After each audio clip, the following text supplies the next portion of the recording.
हिमाचल प्रदेश में 2022 के आम चुनावों के लिए बहुत से ऐसे नाम भी राजनीति में है जो बेशक पिछले 4 साल से शांत रहे। चाहे यहाँ पर बात कांग्रेस की करो चाहे भाजपा की, दोनों ही पार्टियों में एक लंबी चौड़ी लिस्ट उन नामों की जरूर है जो राजनीतिक बिसात तो बिछाते रहे लेकिन किसी भी चर्चा से दूर रहे। लेकिन अब चुनावी वर्ष आएगा तो कहीं ना कहीं सभी लोग भी खुद को मुख्य धारा में लेकर आते नजर आएंगे।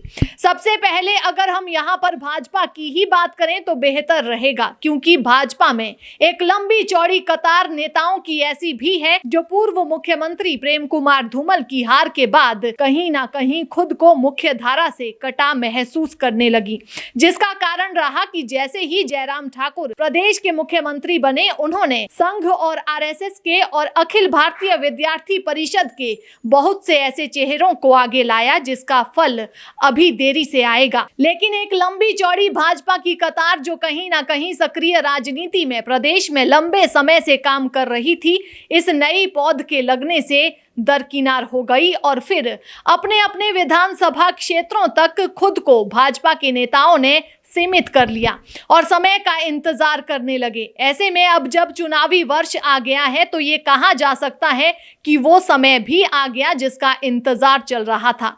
अगर यहाँ पर हम हिमाचल प्रदेश के नामों की बात करें तो पूर्व सांसद कृपाल परमार, ठाकुर रविंदर सिंह रवि, रणधीर शर्मा, डॉक्टर राजीव बिंदल, तरसेम भारती, गुलाब सिंह ठाकुर जैसे बड़े बड़े नाम प्रदेश में रहे जो चुनावी हार के बाद कहीं गुमनामी में चले गए और अपने अपने तरीके से अपने लिए राजनीति करते नजर आए। मुख्यमंत्री जयराम ठाकुर ने 2022 का स्पष्ट संकेत उस समय भी दे दिया जब उन्होंने फतेहपुर उपचुनाव के लिए कृपाल परमार पर विश्वास न जताकर बलदेव ठाकुर पर विश्वास जताया और उन्होंने एक और फिर पार्टी के भीतर विरोधियों को अपने मजबूत इरादों का संकेत दे दिया, जो कि बहुत से चेहरों के लिए अब खतरे की घंटी भी नजर आने लगा है।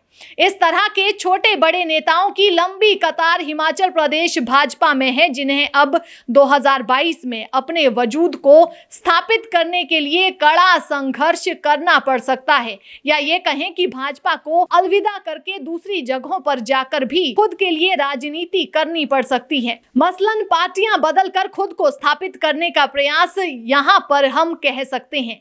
वहीं यहाँ पर अगर हम कांग्रेस पार्टी की बात करें तो पार्टी में प्रदेश अध्यक्ष कुलदीप राठौर के खिलाफ एक माहौल जरूर देखने को मिल रहा है, जिसमें अब ये नजर आने लगा है कि कोई भी विधायक राठौर के किसी भी तरह के कार्यक्रम से दूरी बनाता नजर आ रहा है और राठौर चंद लोगों के साथ अकेले ही प्रदेश में घूमते नजर आ रहे हैं। हालांकि हाल ही में हुई उपचुनाव की जीत का श्रेय लेने का प्रयास जरूर कुलदीप राठौर ने अपने स्तर पर हाईकमान के समक्ष भी किया है, लेकिन उसका कितना असर होगा ये तो आने वाला समय ही बताएगा। उनके इस प्रयास की जस्टिफिकेशन के लिए जरूर उनके धड़े के कुछ लोग हाईकमान से मिले हैं, लेकिन वही पार्टी के बहुत से वरिष्ठ नेता, जिनमें ठाकुर रामलाल की बात करें या किसी भी अन्य बड़े नेता की बात करें, तो वे कुलदीप राठौर के इस बयान से सहमत नहीं है और ना ही वे हाईकमान को ये बताना चाहते हैं कि कुलदीप राठौर की अध्यक्षता में वे चुनाव जीते हैं।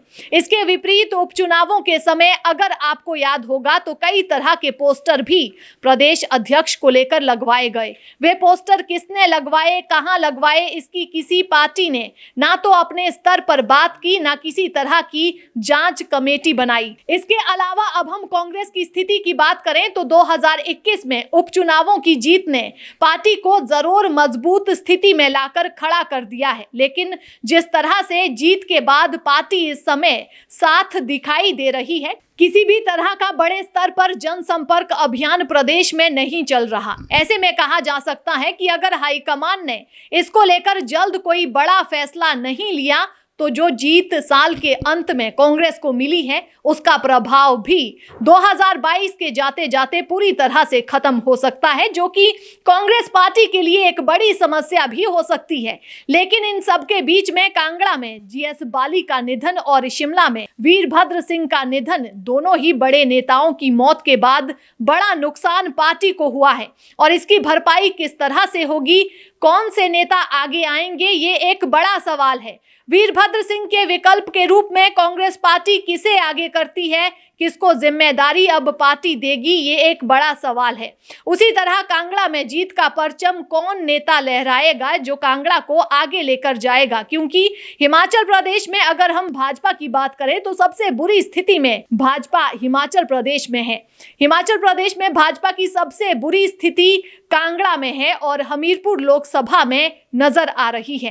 हालांकि यहां पर नेतृत्व की कमी जयराम सरकार ने नहीं रखी, लेकिन उसके बाद भी भाजपा का नेतृत्व यहां पर लोगों के बीच में खुद की पहचान बनाने में असफल रहा है, जिसका बड़ा कारण कांगड़ा जिला में भाजपा के राजपूत चेहरों में आपस की भिड़ंत है, जिसमें राकेश पठानिया, विक्रम ठाकुर और विपिन परमार तीनों ही बड़े नाम शामिल है। और उससे भी बड़ा नुकसान यहाँ पर भाजपा को इसीलिए हो रहा है क्योंकि सांसद इंदु गोस्वामी को भी कांगड़ा में राजनीति का शिकार बनाने का लगातार प्रयास जारी है। वहीं पालमपुर नगर निगम की हार कांगड़ा में भाजपा की स्थिति को स्पष्ट कर सकती है। इसके अलावा धर्मशाला में किन परिस्थितियों में भाजपा जीती है, ये प्रभारी और मंत्री राकेश पठानिया से बेहतर कोई नहीं जानता। ऐसे में नगर निगम और नगर परिषद के चुनावों में जीत और हार विधानसभा के चुनावों में बड़ा प्रभाव डालेगी, ऐसा भी नहीं कहा जा सकता।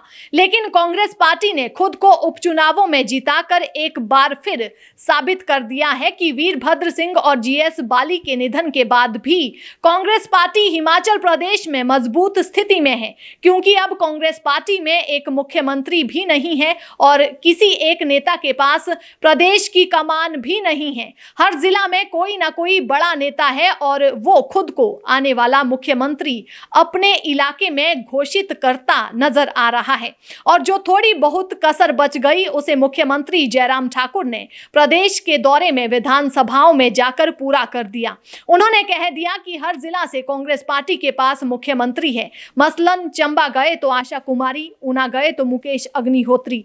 इस तरह से हर जिला से उन्होंने मुख्यमंत्री कांग्रेस पार्टी का कौन होगा खुद ही तय कर दिया। ठाकुर कौल सिंह मुख्यमंत्री पद की दौड़ में है। इसके अलावा रामलाल ठाकुर मुख्यमंत्री पद की दौड़ में है। धनीराम शांडिल पार्टी के बड़े नेता है, वे भी मुख्यमंत्री पद की दौड़ में है।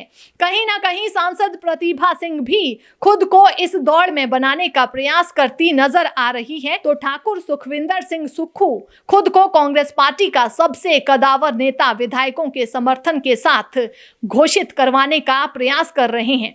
वहीं सुधीर शर्मा भी कांगड़ा के बलबूते पर खुद को एक मजबूत चेहरा साबित कर रहे हैं।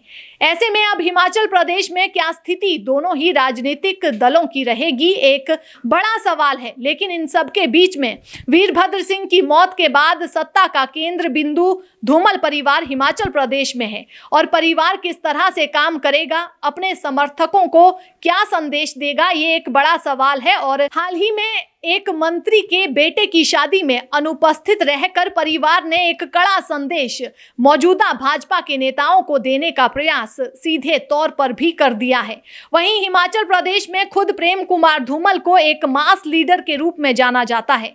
यहां पर निगाहें मुख्यमंत्री जयराम ठाकुर के ऊपर रहेंगी कि वे अब हिमाचल प्रदेश में मुख्यमंत्री जरूर है, लेकिन 2017 में हुई धूमल की हार के बाद उन्हें विकल्प के रूप में चुना गया है और अब 2022 में उनकी बारी है।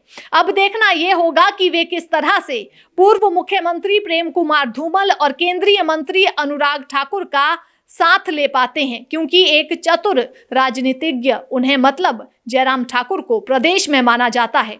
ऐसे में वे नेताओं को कहां तक अपने साथ चलाने में कामयाब रहेंगे, ये महत्वपूर्ण है। और उससे भी महत्वपूर्ण है कि भाजपा के नाराज चल रहे नेता जिनकी लंबी चौड़ी कतार है, उसी तरह दरकिनार उनको किया जाएगा या साथ लेने का प्रयास किया जाएगा। जहां तक कांग्रेस पार्टी की बात है, जीत के बाद अगली जीत के लिए आश्वस्त पार्टी में कोई बहुत अधिक बदलाव होगा या टिकटों में कोई बहुत बड़ा फेरबदल पार्टी के भीतर हुआ है, ऐसा नजर नहीं आ रहा। और जितने भी पुराने बड़े चेहरे चुनाव आसानी से जीतने वाले हैं, वे सभी चेहरे चुनावी मैदान में दिखेंगे।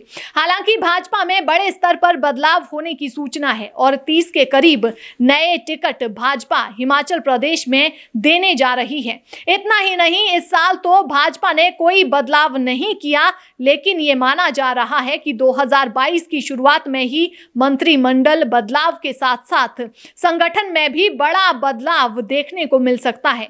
विशेष रूप से अगर हम बात करें तो मंत्रिमंडल में पार्टी के ही एक बड़े चेहरे के ऊपर गाज गिरने की पूरी संभावना है। इसके साथ ही संगठन की अगर हम बात करें तो यहाँ पर प्रदेशाध्यक्ष का चेहरा भी कहीं ना कहीं पार्टी मार्च महीने तक बदल सकती है। लेकिन अगर भाजपा के भीतर पहला बदलाव होता है तो वो मंत्रिमंडल में होगा, ये बात तय है।